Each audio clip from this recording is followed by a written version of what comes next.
فرقہ واریت کتنی غلط چیز ہے، آپ اس ویڈیو کو دیکھیں۔ تفریقم بین المومن اتنا جرم ہے، مسلمانوں کو ٹکڑے کرنا، اس اختلاف کی وجہ سے الگ الگ گروہ بنانے، مسجدیں الگ ہیں، نماز نہیں دوسروں کے ساتھ پڑھنا، کہ آپ دیکھتے ہیں سورہ توبہ میں مسجد بنائی لوگوں نے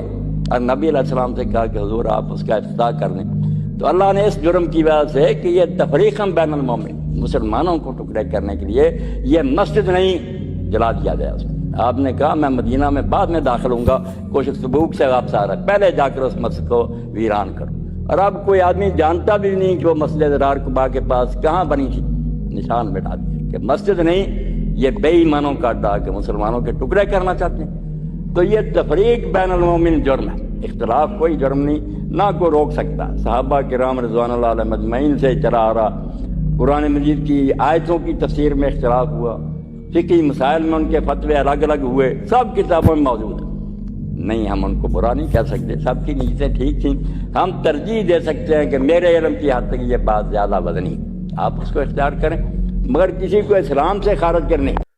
تو فرقہ واریت کیوں ہوتی ہے؟ کیونکہ جب ہم اپنے علاوہ سب کو کافر سمجھتے ہیں، یا پھر ان کے اوپر فتویٰ لگاتے ہیں کفر کا، یا انہیں اسلام سے خارج کرتے ہیں، یا ہم ان کے پیچھے نمازیں نہیں پڑھتے ہیں، اپنے فرقے کے علاوہ دوسرے فرقے کے پیچھے نماز نہیں ہوتی ہے، ایسا بولتے ہیں، تو یہ فرقہ واریت ہے۔ اختلاف تو رہیں گے، اختلاف کوئی غلط چیز نہیں ہے،